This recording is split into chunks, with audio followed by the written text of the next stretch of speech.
I did. You finished the movie? I did. Good. Because if not, this is going to be like a really short review. Okay. I know I'm live. I'm just adjusting my chair. I'm always aware when we go live.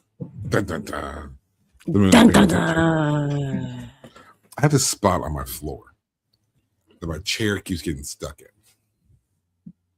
Oh. It's a chunk out of the flooring. It's a whole thing with the new house. Like the flooring is shit in like 2 rooms primarily. It's like the kitchen and my office. Of course, it's my office. Either way it goes. It's fine. I just don't feel like paying for new flooring. If you want to pay for new flooring in my house, feel free to drop me a line. Otherwise, welcome to Sako on the Moon. Welcome to Sako and the Moon movie reviews. Right. Someone jumped in and was like, what the fuck are they talking about? Yeah. Why is he just babbling? Why is he just babbling? That means you're new here. You know why I'm babbling. Yeah. We have a couple of new people in our chat, as a matter of fact. So they're giving us a shot. They're giving us a shot. Hello, new people. This is going to be probably a really good episode for you to catch. Because this is a fantastic movie. If you haven't seen it yet, I almost feel bad spoiling it. I mean, I know we will. I warned them. I warned them that we would be spoiling it. It is a new movie. It's a newer movie. It came out in 2025, and it's one of those movies that you really can't talk about without spoiling. Also, it's kind of what we do. So fair warning, there will be spoilers for this movie. If you have not seen it, honestly, I really do suggest you go ahead and just go watch it real quick and then come back to this review. I feel like this is one of those movies that's best the least you know going in. Yes. But even if you hear me spoil everything, you should still go watch this review because it is aesthetically gorgeous. Like just the color grading alone is worth you going to watch this movie. The colors in this movie, the screen colors, not the people. Don't do that. Given the time frame, that joke is relevant. Given the time frame, this is Reconstruction era. This is 1930s Louisiana. So Mississippi. I thought they were in New Orleans at some point. They filmed in New Orleans. Maybe that's where I'm getting confused. Either way, it's the South post in Reconstruction, Jim Crow Reconstruction era. Yeah. So all right. So go watch this movie first and then come back to us. Unless you don't care, then stick around. It is on HBO Max. Yes. So go watch it. I think it's also on Prime. It might also be on Prime. It might be in a lot of places because again, it's still a newer movie. So just look around for it. Honestly, just go ahead and buy it.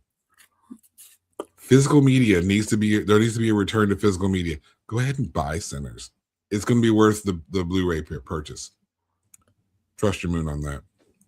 The moon would never lead you astray.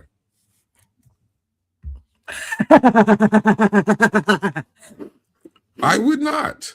I would never lead you astray intentionally. Yeah. Okay.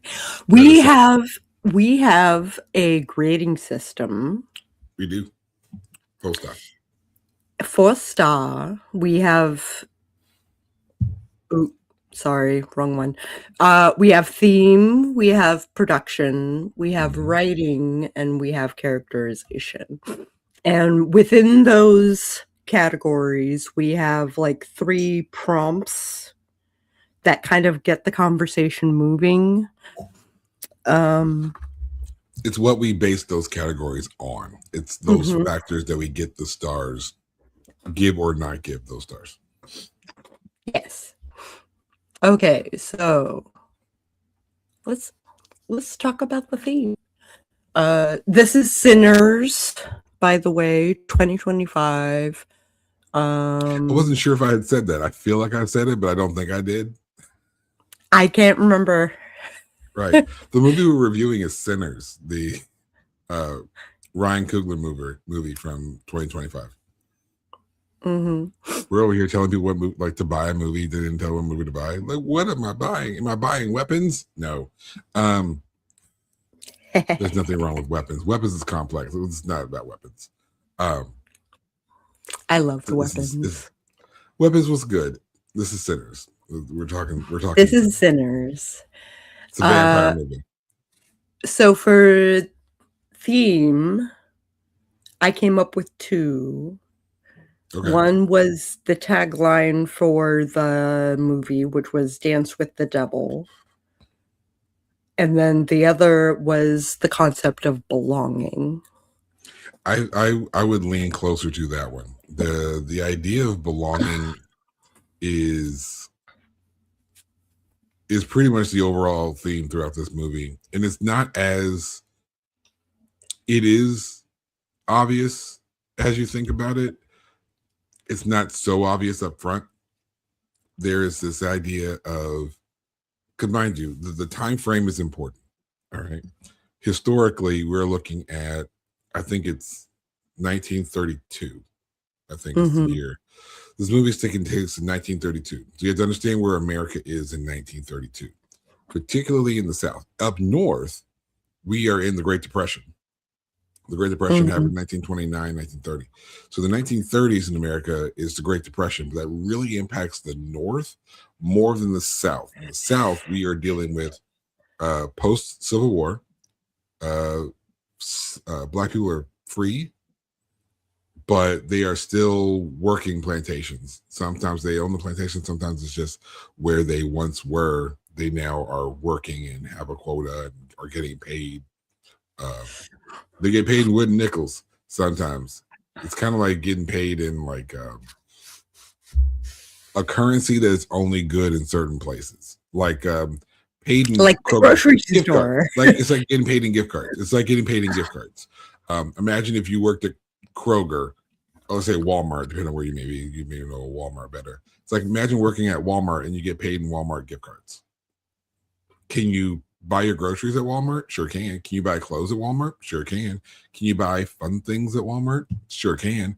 Can you pay your rent at Walmart? No. No. So you have to understand that if I say, well, you live here and you get your room and board here, I'll take that out of your wages and I'll just give you the wooden nickels good here, there, or somewhere else. So there are still plantations. There are still crop working, cotton picking, those kind of things. Those things are still relevant in this period of time. And there is still obviously segregation. Black folks are rolling with black folks. White people are rolling with white people. The Chinese are going back and forth either way. They fuck with everybody. Yeah. And everybody fucks with them. That's actually relevant in a particular scene that we'll get into here, probably in the next section. But as you look at this, they are looking for what the Smokestack twins are working on, our main characters, played by Michael B. Jordan. Singularly. Michael B. Jordan and Michael B. Jordan. He plays both roles. We're going to get into that again more in the production area because that's a lot to discuss. But with this theme, they want to come back and open up a juke joint, like a bar or club for blues and jazz. And they came down from Chicago. So they lived there in Mississippi. They went up to Chicago and up north where a lot of people did back in that period of time. My grandfather was one of those people who he was born in 1923, but as an adult around 1820, 18 years old to 20 years old, not the year 1820, between 18 and 20 years old, he went up north. He went up to Chicago. That would be one of those places where those major cities that you can go to straight from the South. You just go straight up the road, straight up north, and you get to you get to Chicago where people are more tolerant, so you can get a job. Like Black people can get a job better. They're more accepted, not completely, but more accepted. So what life wasn't as bad. Uh, but they worked for gangsters and they came back home and they wanted to build a bar or like a club for their people. Right. This is where we're going back to the theme of belonging. That was kind of their focus. This is where our people belong. This is a place for us, by us. They literally say, shout out to Fubu. That was what Fubu stood for us, by us. Anybody who had a Fubu jacket, now you know. Wow, Fubu jackets were so long ago. I just aged myself so well. Yeah, you did. I am so old. It's all right though. The founder is still on Shark Tank, so it's fine. I had to make it relevant somehow. Yeah, the black guy from Shark Tank. That's where he came from, Fubu. Anyhow, it's about that. It's about the belonging, that sense of belonging. Who does and who does not belong is one of the reasons why there's the initial conflict between our group of characters and our antagonists. So that will come up in writing a little bit more. But I think that overall is a perfect theme for this movie, because there's another sense of belonging, but we'll get into that when we get more into the story of the story. Yeah. Tone. 1930s Irish vampires. Yeah. The tone is dark but lively. Obviously it's a vampire movie. But there is something comfortable and sort of emotionally warm when you're looking at people in their space with their people. And I don't necessarily mean people who look like them, but as you'll see, when they're in there, when the juke joint is open, right? The Chinese couple is there. The black people from the neighborhood are there, from the area. There's a mixed girl who used to roll with everybody. She was there. They knew her mother. Everybody was cool. So it wasn't a matter of if you look like us, it's cool. It was more of a matter of we are chosen family. And that is what, when people go like this, these are my people, it's chosen family. We'd say that more nowadays, chosen family, as opposed to our biological family, as a lot of people are stepping away from generational trauma. This is where that sense of community and neighborhood and village, it stems from. It comes from more places and moments like this, where all you had were the people who were equally suffering just like you. So it's like we can either suffer on our own or we can suffer together a little bit less. And at least we'll have each other's company and companionship in that process.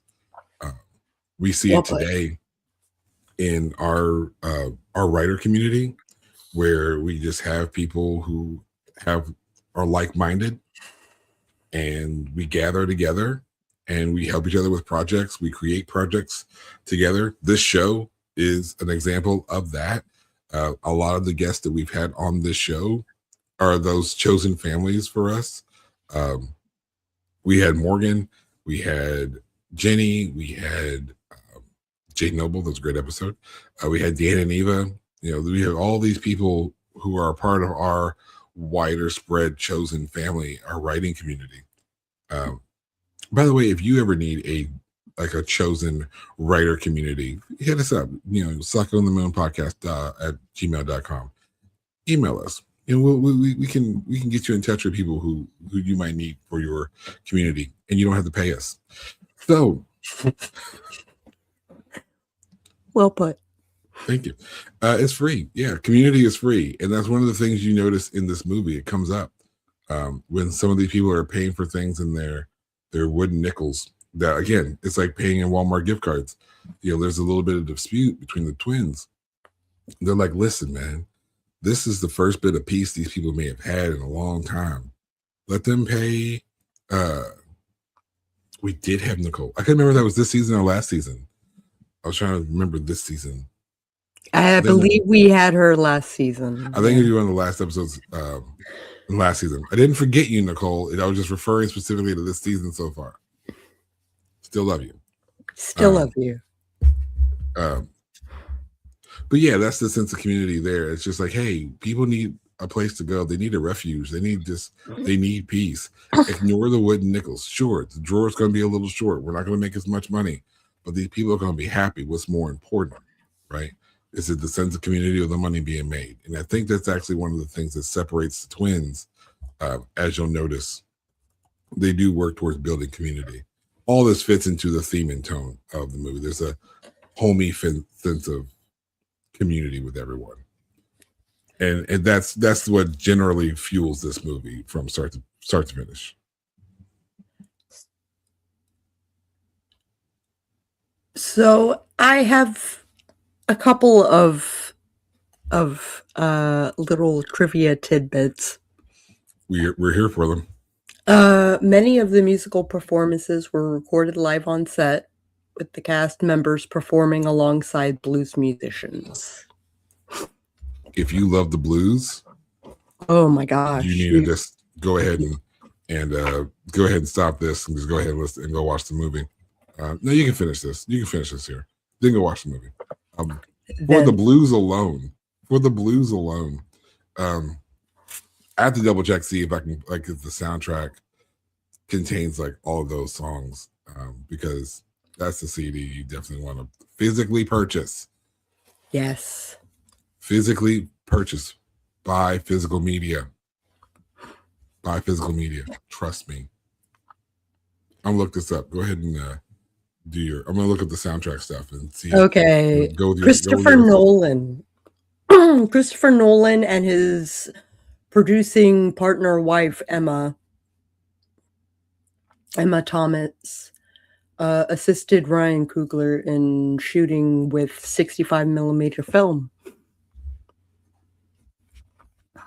Yeah, that was a big deal. That was a really big deal. He insisted on recording, like filming on film. And I think given the time frame, given the era of this movie, that was such an important choice. I get it. I get why you definitely wouldn't want to let go of that. That was a non-negotiable for Coogler.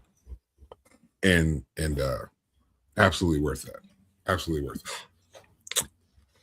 He was also a major fan of Metallica, and hold on, let me. I did not expect the word Metallica to be used in the course of this. Lars Ulrich is actually in the credits as the drummer. Like for the recordings? Yeah. Look at Lars trying to redeem himself. Yeah, I know, right? There's for the younger people, there's a whole generation of us who are a little salty on Lars. We still love Metallica. We're a little salty on Lars because he made such a big deal about Napster back in the late 90s. Yeah. Don't get me wrong. Let me be clear. Lars was right. As creatives who are complaining about AI stealing our art and whatnot, we get it. We get Lars's argument. We get why he was mad. Lars was right. There's a whole generation of us who bear shared, line wired, and Napstered our way through our music collection. Yep. And we get it now. We get it. We understand. However, we're still a little salty. Yeah. We're sorry. We're sorry, Lars. On behalf of the generation that won't agree with this, we're sorry. We're sorry, Lars. Let's see. It's particularly significant that Remick is introduced fleeing from Choctaw hunters. Not only is the movie set in historic Choctaw homeland, there is a long history of cooperation between the Choctaw and the Irish.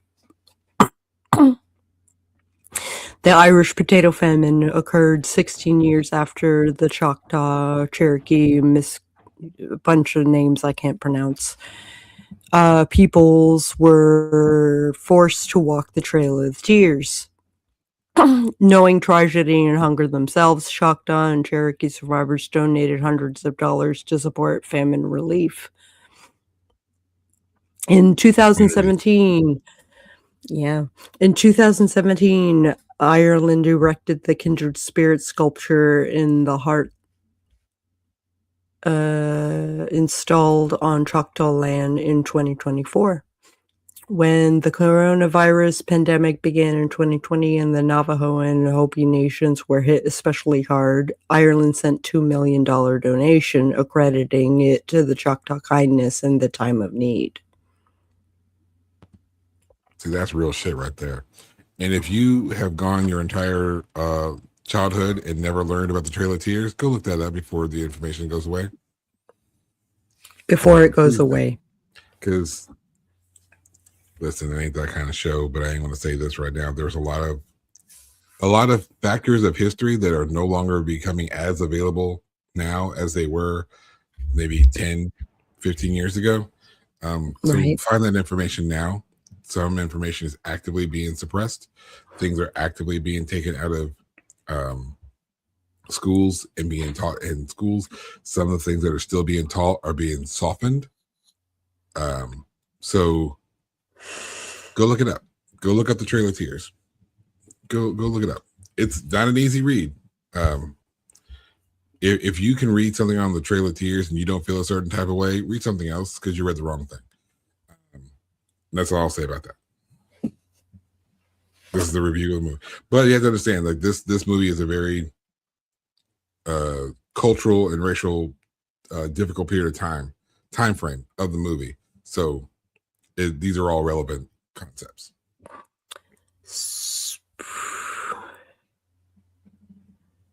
What else? What other factoids do you got? Snapple facts do you have over there? The unusually large and complex scoring orchestra has a number of exceptionally talented and credited musicians who are each individually quite famous in their own right. For example, two of the credited drummers, Cedric Burnside, a Mississippi blues legacy, and Lars Ulrich, we all know who he is. Blues legend Bobby Rush is credited as a harmonica player. Rhiannon Giddens, a founding member of blues country and old-time music, and the Carolina Chocolate Drops, and acclaimed solo artist, is credited with both with playing early American banjo as a musical consultant. All music goes back to blues. And Chicago blues legend Buddy Guy, who also has a role in the movie, is credited as a resonator guitar player. Yeah. Buddy Guy, he plays adult Sammy in the post-credit scene. Yep. Or I guess mid-credit scene. Before you get to the scroll. Before you get to the scroll. Yeah. Before you get to the scrolling credits. It's the scene between like the end of the movie and the scrolling credits. And then in post credits, he sings This Little Light of Mine, maybe? I think there was one more credit scene that I was bypassed. It was like a very, very last very last scene. Post credits. Yeah. Which is becoming more and more of a thing. Thanks, Marvel. Yeah. I mean, really, it's an interesting thing to talk about on a movie review show. Like, this is something that Marvel essentially started. Well, I don't think they invented it, for it to become so mainstream. To hide everything deep into the credits when people are normally just walking out. Side note, in Scream 6, in Scream 6, there's a post-credit scene where it's just which one of the twins? The Mindy? No. Yeah, the girl twin. Anyway, the girl twin says, there doesn't always have to be a post-credit scene. You don't. Not every movie needs a post-credit scene. It's very meta. It's a very Scream thing to do. Just throwing it out there. Mm-hmm. But it's the thing that now a lot of even independent filmmakers are starting to do. We're starting to put post-credit scenes. Yeah, but Lars was right. So don't steal art. Please don't steal art. Don't steal art. Support your independent and not so independent. Support all your writers. Yeah, and writers. Go to local shows. Buy a band T-shirt, even if the band just plays the bar up the street from your house. If they put out a $10, $20 T-shirt, buy a T-shirt. Like, go to a local show, support local music, support indie artists. Don't steal art. Don't steal art. Yeah, don't steal art. Okay, so a star for the theme? Yes. And I did find the soundtrack. It is streamable, and it is the music from the movie. Sometimes you get like sound effects and like those kind of like this, like the background score of things. These are the songs as you heard them in the movie. So buy the soundtrack. Yeah. Buy the soundtrack. Trust me, physical media. Buy the soundtrack. So yes, 1 star for theme. The rest of this will be easy, but all right, production. Flawless, 1 star. There you go. Yeah, no kidding. It's genuinely beautifully done. Beautifully done. Excellent use of extras. Oh yeah. Like I didn't see much in the line of CG. It was all done with extras.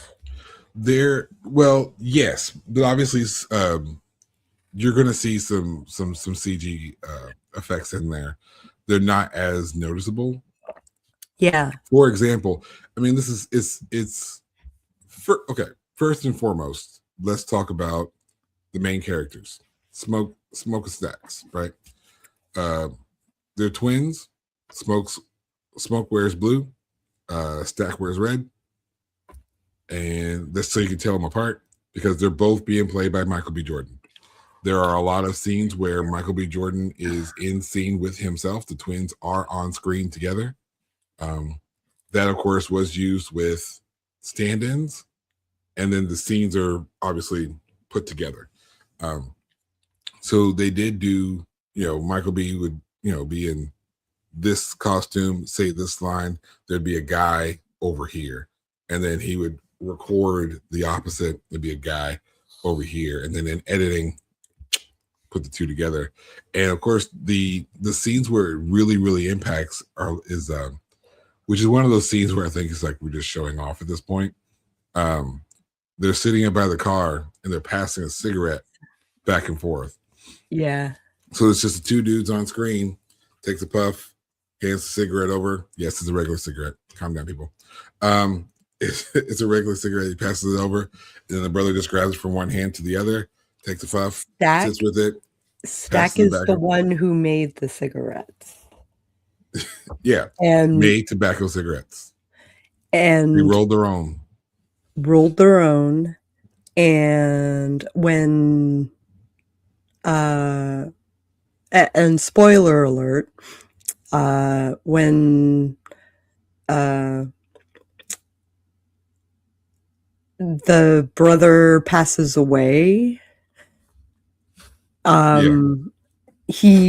Smoke tries very hard to make a cigarette and fails miserably.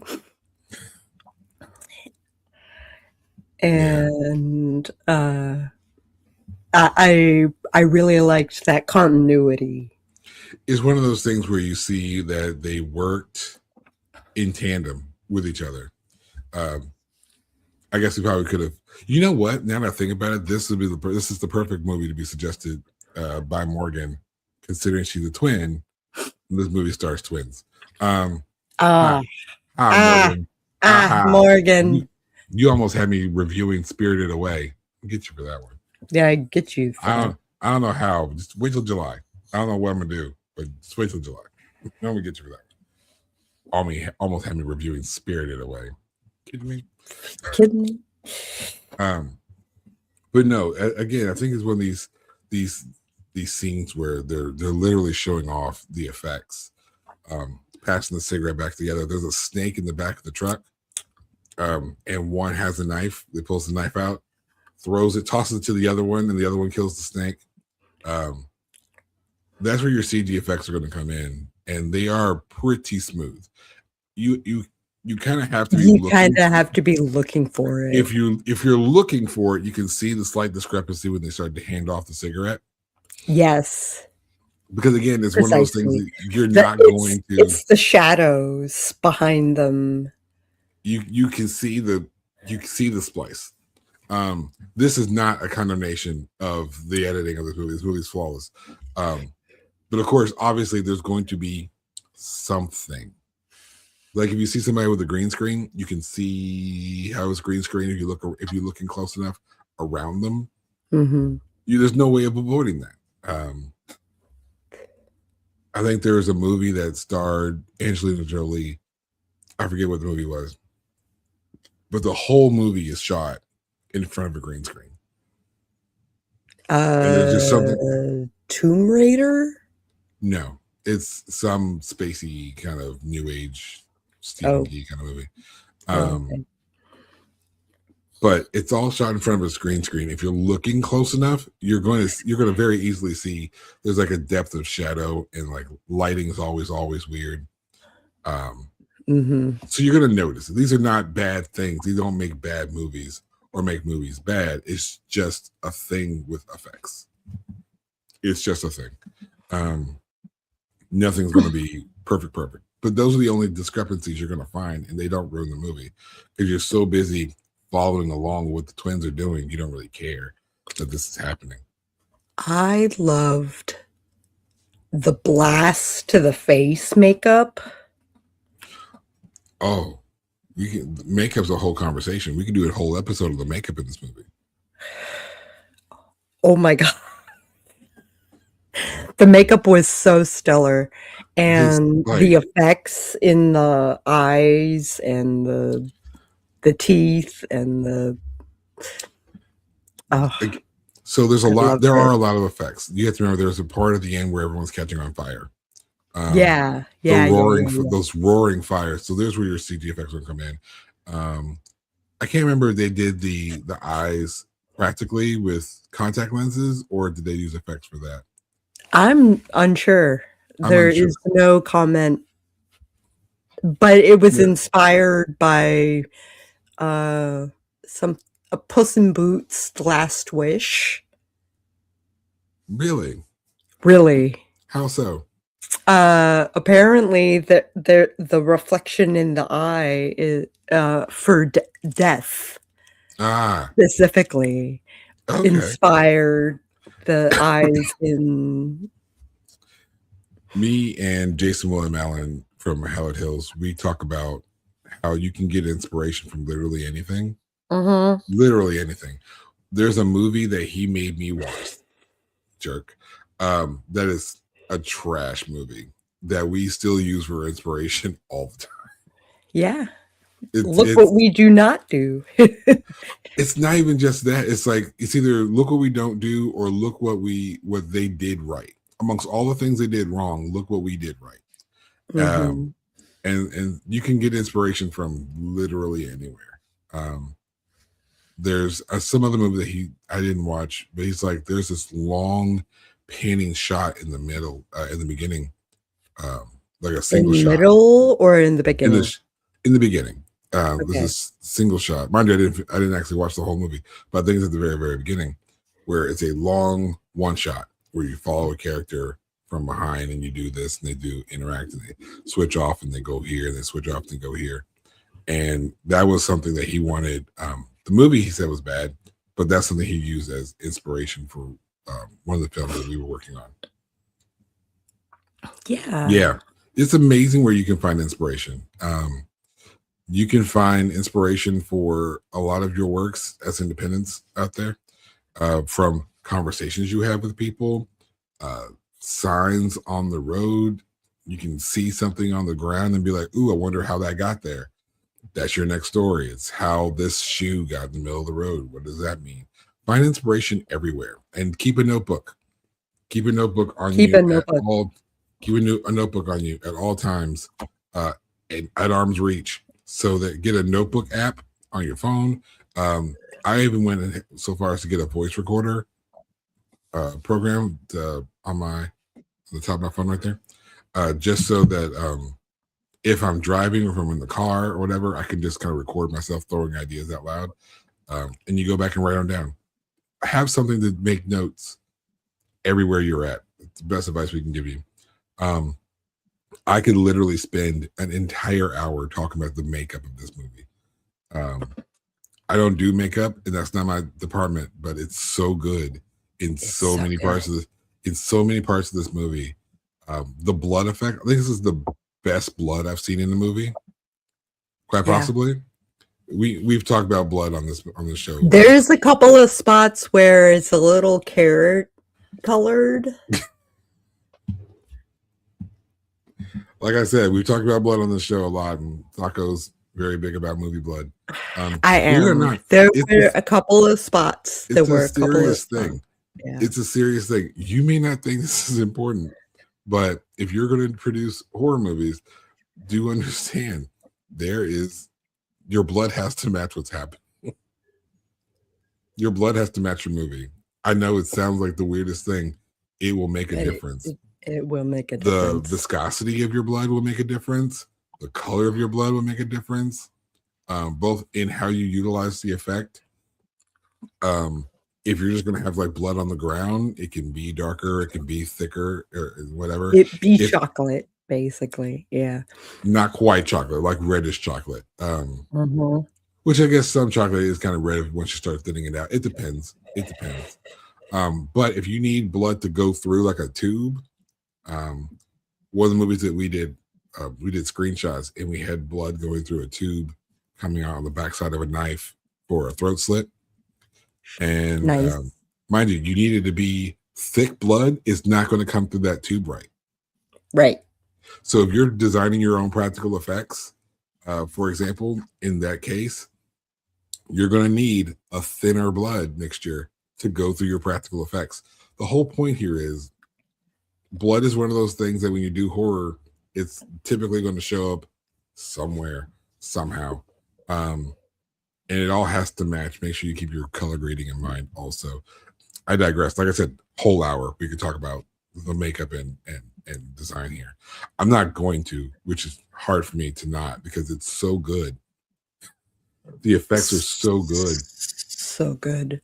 You look at just when the movie opens, it opens with our main character Sammy going into the church where his father's preaching, and the Uncle? cuts.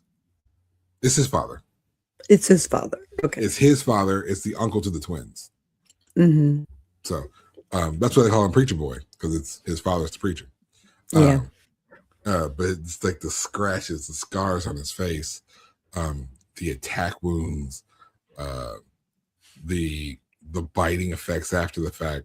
Oh, it's these effects were done so well. I would love to buy the DVD or the Blu-ray just so I can turn around and watch the behind the scenes stuff.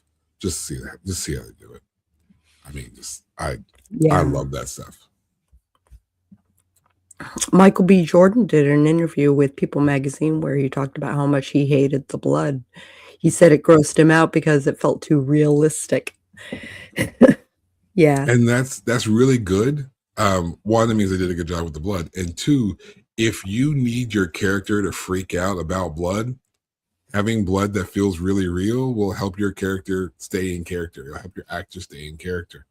Yeah. All of these things, because if it feels like you're playing in catch up, your actor's gonna think that they're playing in catch up, which is like a really, really good actor.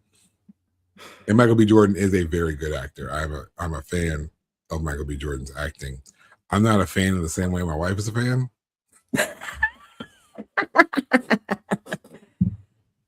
But You can't Yeah. win them all. You can't win them all. Can't win them all. Yeah. I'm no Michael B. Jordan, but my wife's no Stephanie McCurry.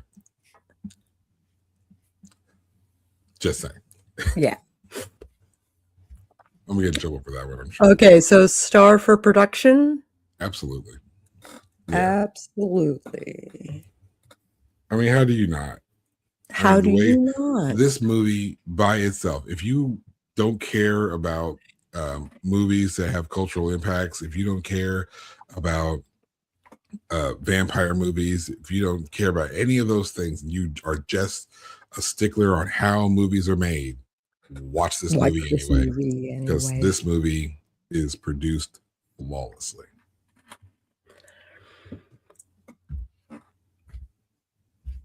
Sorry, I'm getting to the banners. Writing.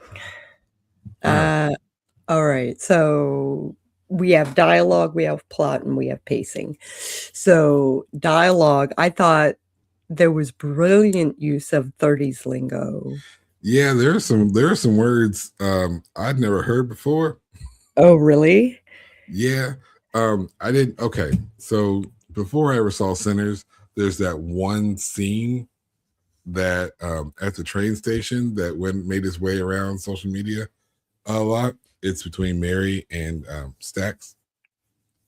The woman runs into the guy at the train station and as to not get this video put out, she discussed a night they had together and a particular act that he performed that made her believe that he was in love with her. We'll just say that. The term that they used in the course of that exchange, I'd never heard before until then. I caught the context of what it meant. I'm like, all right, that's a word we're gonna put in our back pocket just for the shits and gigs. I don't know when I'm going to use it, but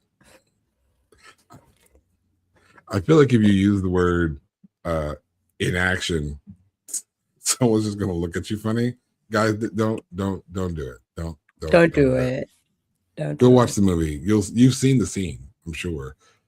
If there's one scene that I think everyone has seen from this movie, it's that scene on social media. You know the word I'm talking about. It's fine. I don't have to say it. It's fine. Otherwise, the lingo was cool. Just how they talked. And they didn't talk like they were like 1930s radio hosts.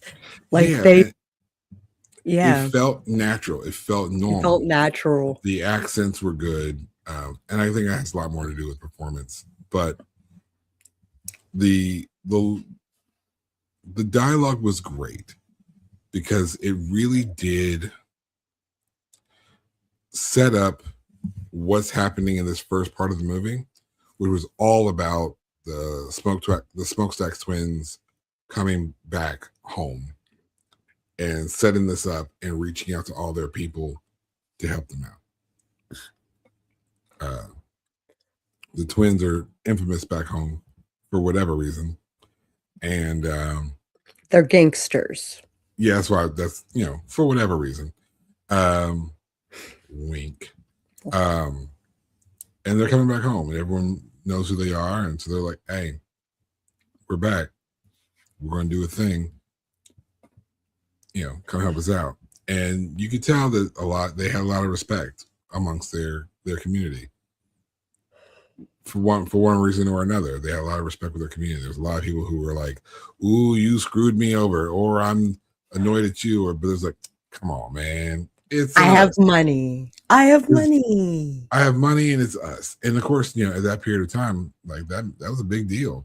It was a big deal. This is a period of time where there were self-sufficient Black communities. And they even mentioned that they worked for Capone. They did. That's what they were doing up in Chicago. And again, like this movie really highlights the importance of these self-sufficient Black communities. And that's why they brought the money back to themselves. They're spending the money amongst themselves, and they're keeping the money amongst their community at home. And these self-sufficient Black communities were quite prevalent in this period of time. They'd go away after a while. Again, this is not that podcast. But you guys can look that up too. And if that doesn't bother you, you read the wrong materials, go read something else. But again, those are the themes of this movie. So again, it's all relevant information. But that's one of the things I loved about it. Everything in the way this movie was put together felt like that's what I'm doing. I'm putting this together for us so we can have a place for us to do a thing for us. And that's what the beginning of this movie is about. Nothing vampiric happens until about 45 halfway minutes through. in. And that's when things shift. And you're like, ooh, this is the introduction to a new thing. And now that this new thing has been introduced, shit goes sideways pretty quickly. This is when we get introduced to Remick. He is an Irish vampire. He's the one being chased by the which tribe is that? Choctaw. Yeah. The Choctaw tribe. And hunters specifically. They were vampire hunters. And he finds refuge in this home. This couple bring him in to hide, and because they're racist and they don't like the Indians, the Native Americans. And they're just like, y'all can go ahead and go. It's like, man, listen, I believe someone's in your house. He is not what he appears to be. I'm telling you, you need to get him out of your house right now. He's going to be dangerous for your family. She's like, shh. He's like, all right. And they're like, hey, man, sun's going down. We got to go. He's like, man, we'll pray for you. Good luck. And they dip. They're like, hey, we told you once, we told you twice, we out. And then next thing you know, she goes back inside. It's like, you can't believe what they just said to us. All while Remick's just sitting there while her husband's bleeding out on the floor. I mean, he was right. So, I mean, I don't know what to tell you. But then they get converted, and it's this couple along with Remick that show up at the juke joint, and they are trying to get into the juke joint so they can kill everybody. Remick hears this spiritual music played by Sammy. So in the introduction of the movie, in the very opening of the movie, you have a voiceover, a narration that tells you about how sometimes through music you can connect with your ancestors and connect with the spiritual world, and all time blends together, which leads to one explaining why Remick wants in there. He wants Sammy and his gifts. It also explains one of the best musical scenes in a movie I've ever seen in my life since the 5, 6, 7, 8s performed in Kill Bill. Yeah. I love Quentin Tarantino movies. I love Kill Bill Volume 1. And I'm a huge fan of that scene with the 5, 6, 7, 8s. Actual name of the band. 5, 6, 7, 8s. That was the actual band. Side note, Quentin Tarantino goes into a music shop, hears the 5, 6, 7, 8s playing over the loudspeaker, goes to the clerk and says, hey, where's this music coming from on the loudspeaker? He's like, I don't know. It's just a CD we have for the store. He's like, I want that CD. He's like, I gotta call my boss. The boss, he buys the CD off the store, right? It's just like their house music. And he actually contacts the band, the 5, 6, 7, 8s, and he has the 5, 6, 7, 8s not just supply 2 songs for the movie, but perform those 2 songs in the scene where Oda Nishii comes through into the bar as a band playing. They're all dancing downstairs. I love that. I love that movie and everything about that movie. And I love the 5, 6, 7, 8s for that reason. I digress. When he's playing this scene that he performs in, it's impossible. It's so magical. It's impossible to describe. It really is. Like, it has spirits from the past, spirits from the future, spirits from Africa, spirits from China, spirits from everywhere. Because remember, there's a Chinese couple there helping them out. So when you're talking about all these cultures and spiritualities coming together from all throughout time and space, they're present too. So their ancestors are also present. again, the future of like funk and jazz and rock and African dancing. Like all these people are just in this perfect in sync like movement. the I've seen behind the scenes for that scene and oh, the BTS for that scene, and it's flawless. I can't. You have to see it. You have to see it. You have to see it. Flawless. Go back, see it, come back, like comment to us when you were right. When you were right. You guys were right about that scene. It's like, again, the way this movie is written, the way this movie is performed, there's nothing wrong with it. What's your favorite scene? Is it that scene or It is might there... I feel like it is that scene. It's just such I love good blues music. So I feel like that scene is such a powerful scene, not just as a musical scene, but for what this scene represents in the movie. This is how Remick finds Sammy, finds the group, and this is his motivation to. He's not trying to just attack and kill the people inside the bar. He wants to make them a part of his clan. Family. Yeah. So a conversation I was having while watching this movie,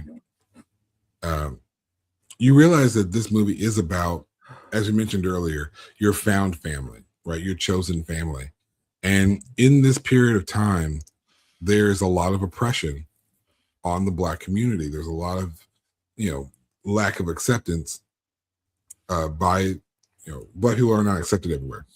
One of the complaints, one of the reasons why they don't let them in, before they realize that they're vampires, the reason why they don't invite them in is because there's fear. They're like, hey, we just want to come in and listen to some good music, dance, eat some food, have some drinks, and just be a part. We don't want no trouble.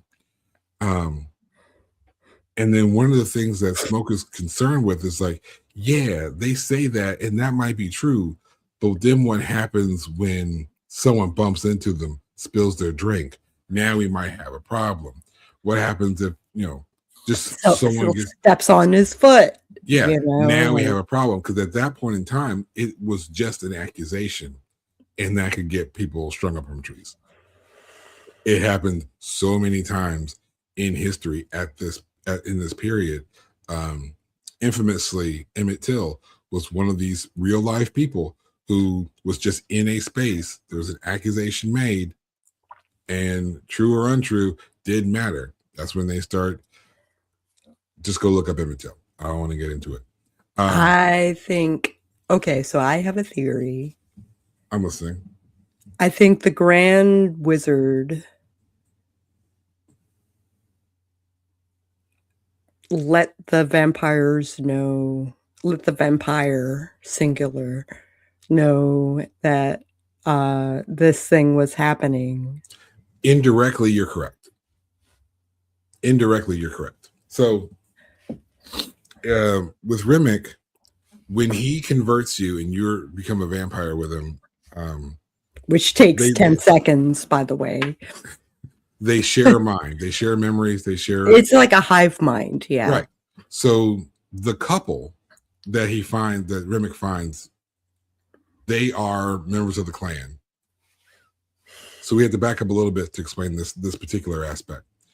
When Smoke and Stack, when the twins buy the building that's going to be this juke joint, they buy it from a white guy, and they say, hey, we don't want any of your clan buddies showing up here trying to mess things up. He's like, what? The clan doesn't even exist anymore. Silly rabbit. Racism's for kids. Like, no. And so there is a ploy. This is like such a secondary, tertiary kind of thing. There is a ploy by this guy who sold them the building to turn around and take it back by force by killing everybody in the morning. Killing the twins in the morning. So they're all planning on showing up the next day. which I feel was a necessary story beat, but the scene was almost unnecessary. I feel like they were just did that scene for Chekhov's gun. Yeah. So it's just like, hey, we mentioned it. Now let's do something about it. But it does come up in It this does come up. ultimate scene because that was his nephew. So the guy in the couple, the male in the couple, was the owner's nephew. So they're like, hey, just so you know, we're aware there is a ploy against you. There is a ploy against you. We think that's wrong. So we're going to make you part of us so that we'll have the strength and power to take them out. We're going to take them out. But Ultimate Remic's goal is not to destroy and kill just for the sake of destroying and killing. He wants to build a chosen family, a place where if you're white, you're accepted. If you're Chinese, you're accepted. If you're black, you're accepted. If you're young, you're accepted. If you're old, you're accepted. He's like, this will be a community where we'll all live together forever. Which, if I'm being completely honest, given the fact that it was 1932, yeah. Honestly, I can't say I wouldn't have been like, hey, you know what? All things considered, not a bad gig. It's not a bad offer.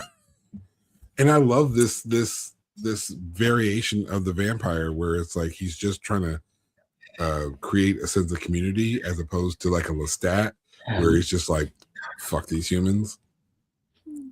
Right. It's a whole different way of looking at vampire life. Do you want to kill people for the sake of killing people? We recently did the review for Vamps where there was a whole community of people who didn't want to harm other people. Right? Yeah. The vampires in their modern age didn't want to hurt others. Everyone criticizes Louis, Eva. Everyone criticized Louis, but Louis was just like, I have empathy. I don't want to hurt another person just for my own sustaining. But in this case, when you have a Remick just wants to build community. And I feel like maybe I've drunk the Kool-Aid, but it was coffee, I promise. I probably would have turned. I probably would have chosen to turn. Mm-hmm. The gig was not bad. In 1930, to say that you can just live your life and be a part of a community, why wouldn't you? Especially when everything else you've experienced so far, you are literally a bumped glass and false accusation from being hung from a tree. But this way, you have all of these people who got your back, and you live forever. And you can take bullets. Right, because these people get like shot. Like rounds into them. And it's just like, that tickled. Don't do that again. Not because it'll hurt me, because it'll just annoy me and I'll have to hurt you. Like, worse. Like, that was crazy. That was bad. That was badass. I'd be upset about not eating anymore because food is great, but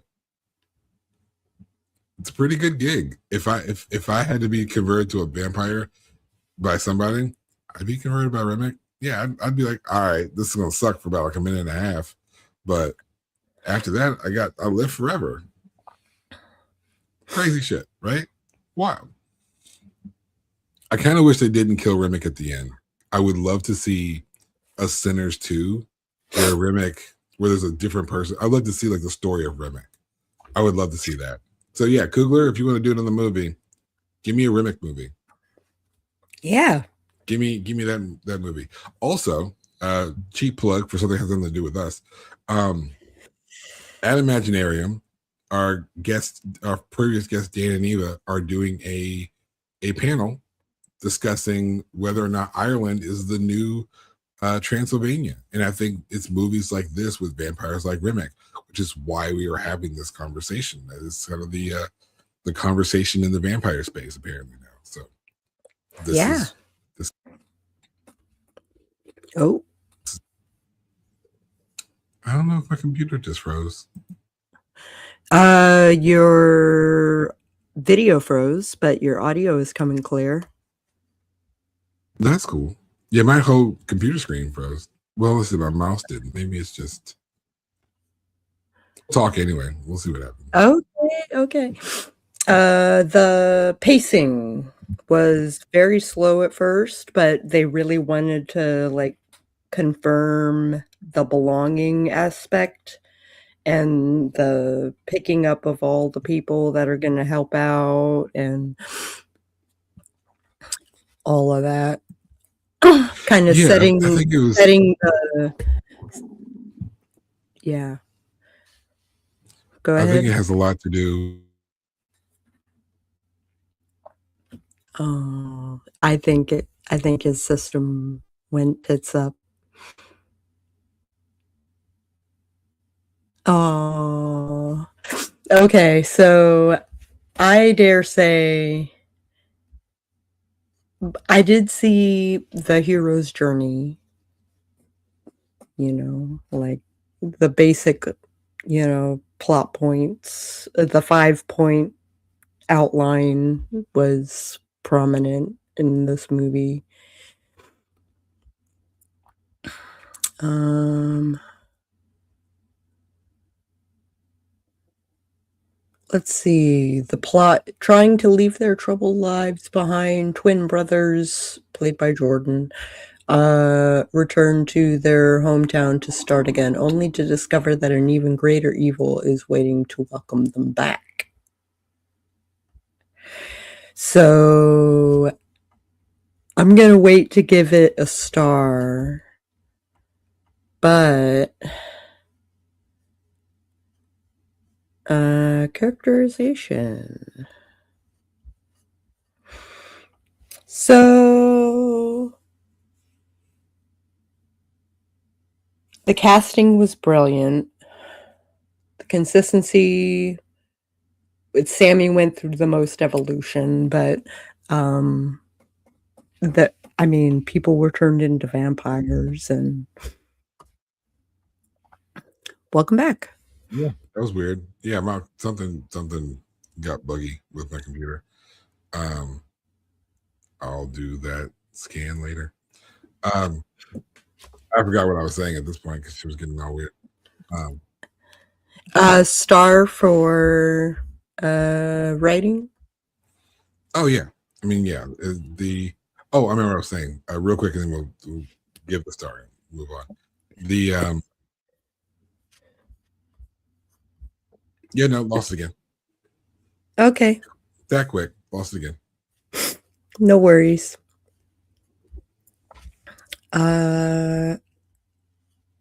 Star given characterization.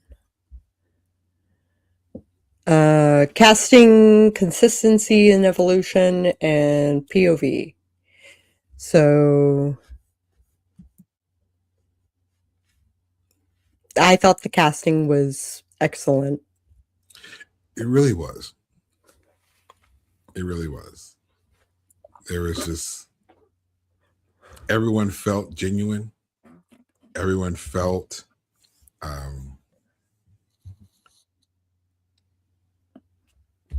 you believed it, and it helped to immerse into the movie. Yeah.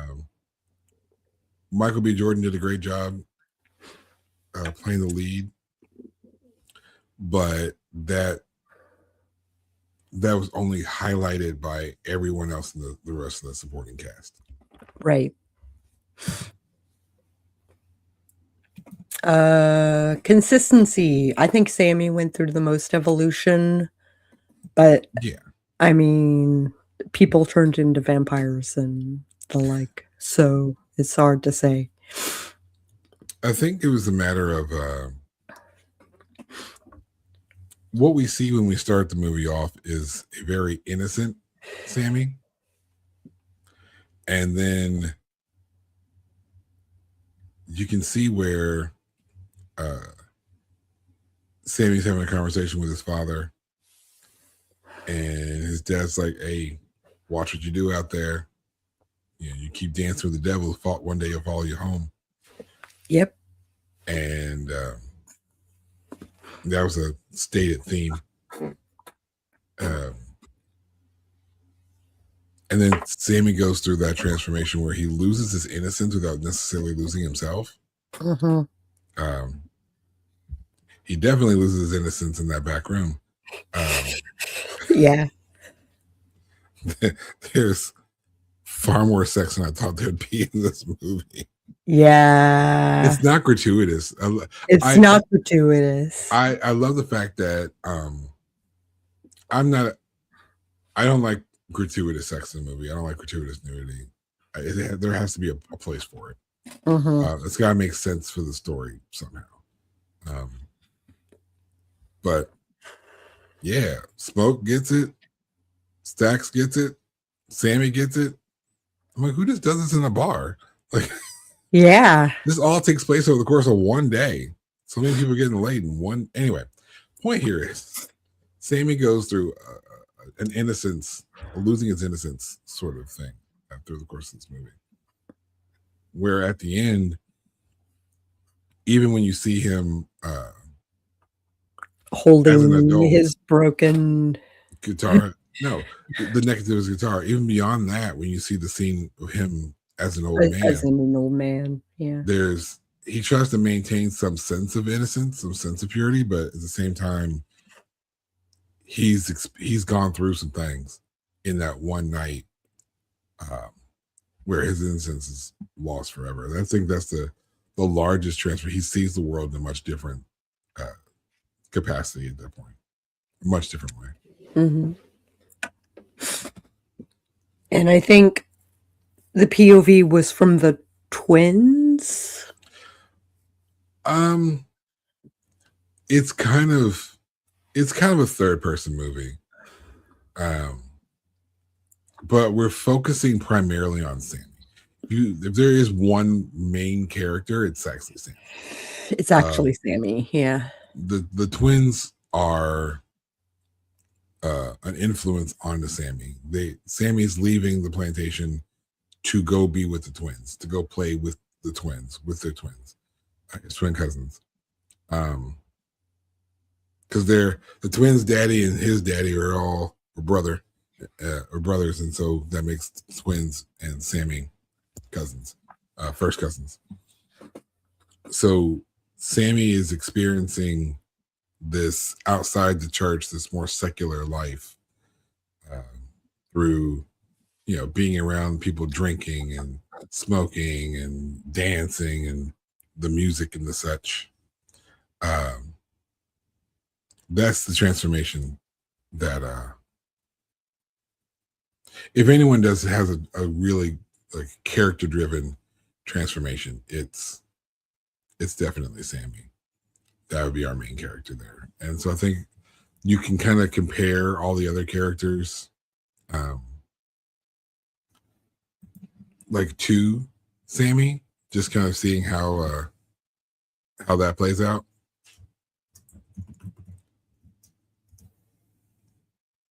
I think that's where the comparison basically sits. You got to follow Sammy, the point of view of Sammy, and everyone else is in a comparison to Sammy. He's not in every scene. Particularly, there's a scene where Smoke goes into town and he's trying to get everything set up. He's ordering the catfish. He's ordering the sign. He's handling the business of things. Sammy has got nothing to do with that scene.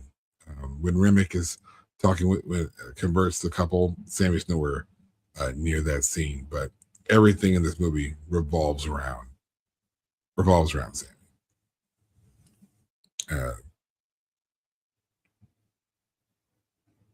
I'm trying to think of what else I would mention as like notable characters. Because there's something about every character that stands out. Every character is written and designed in such a way where they add something in particular to the movie in the roles that they particularly play. I forgot all these characters' names, so I'm going to have to utilize the relationship to Sammy or the twins. Obviously, you have Smoke and Stack, where they play off of each other. Together, they're like one whole person. They're like the devil and the angel on your shoulders. They have two different sort of views of the world.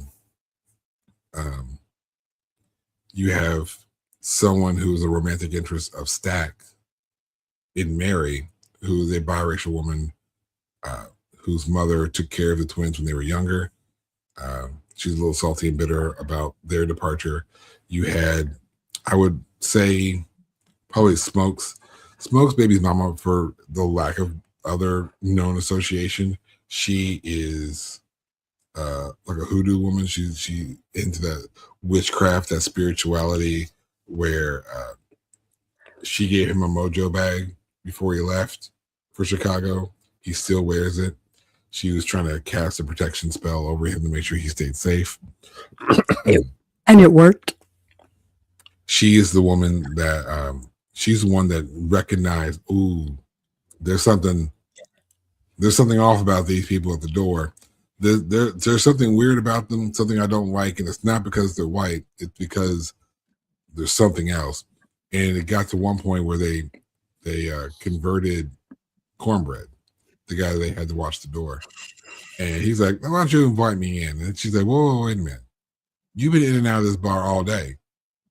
Why all of a sudden you need an invitation? And that's when she started recognizing, these are vampires. We have to go a certain route. You had the Chinese couple, which there's a really important scene, a really good one shot earlier in the movie where Smoke is talking with the father of this couple. They have a daughter who's working the register. And you see the father is working in one store. He sends his daughter to go talk to her mom. So she goes across the street in one shot, sees the mom. The mom comes back across the street. What is highlighted, particularly in this scene, is that, and you don't even see it right away. If you've seen the movie already and you haven't noticed this part of this movie, me telling you will make you go back and watch the scene again, because there is the side of the street where the father works in that store, and that is where the black people all are, on that side of the street. And directly across the street where all the white people are. They are literally divided in the middle of the street. These white people shop at these stores. The black people shop at these stores. They don't cross. But this also highlights the role that the Chinese played in the American South in this period of time. They fucked with everybody. They're like, we don't see what y'all see. We're not a part of that. We handling business. So the mom is operating one store on this side, and the father is operating one store on this side, and the daughter literally goes back and forth. It's a really great one shot. But again, you have that couple with a child, which becomes important because at some point when she feels threatened, they've converted her husband. She feels threatened. They've threatened her daughter, and it's that fear and anger blended all together. That character in that mother role, where she's like, come on in, come and get it if you want it. And that's the invitation that they wanted that gets the vampires in for the big fight scene, which is probably my second favorite scene. Is the big fight scene in conjunction with them singing outside. Pick Poor Robin Clean, I think it's the song that they're singing out there. The music's crazy. The music's ridiculous. Ridiculous. It's ridiculous. I'm probably going to listen to the soundtrack. My favorite scene is the Irish scene, where he's dancing in the middle of that scene. Yeah, that's the scene I'm talking about. So between the fight scene and that scene where they're doing like the jig in conjunction with the fight scene, my favorite little combo there. If not the musical performance with Sammy. Pale Pale Moon is also performed by Sammy's new little girlfriend, the married woman. The married woman. Which I'm not sure if she's actually married. I feel like she's actually married, but I feel like that might have also been one of those things. She's like, I'm married. Don't talk to me. That is probably more likely. But she sure wasn't married for that few minutes. Not when Sammy found that button. If you think I know, you know what I mean. You do. Goes back to that conversation we had earlier. I digress. Those massive scenes where you have like a large ensemble on screen, just understanding the coordination needed to pull those scenes off. The It's blowing insane. off of the roof Yeah. as the end of the scene where Sammy's they're playing. jamming out. Yeah. Yeah. That's And also a great place where CG is used because you see it pans out once you do that big scene in the middle where you're seeing all the people past and present. It pans out as the metaphorical spiritual fires have burned down the building around them. Foreshadow. Which, by the way, great use of story foreshadowing. yeah. And then it pans out and you just see everyone dancing inside, and Cornbread's the guard. He's just sitting outside the door, just sitting. And then it pans back, and pans back. And that's when we see Remick and the couple sitting there watching. This is how Remick is seeing it. He's seeing it through the walls. And he's like, yeah, this is where I need to be. This is the spot. It's such a good movie. And as I was saying, all these different characters, while it might seem like a really long time is spent on putting together this ensemble cast by gathering everybody together and getting a little bit of backstories from everybody. Again, like I was saying, everyone plays a part, particularly as things start to really round off. Everyone plays a particular part because of the role that they played, because of why they were chosen to be there in the first place, because of how they interact or associate with Sammy or the twins. So while it seems like a random ensemble cast of random people from their past, everyone plays a very particular role. And their character beats, which is so well performed and so well written, lends to the crescendo of this movie. It's absolutely flawless. So, star for characterization? Oh, yeah. Yeah. So that means... I mean, Cornbread probably would have got a star for characterization by himself. Cornbread's funny. Yes.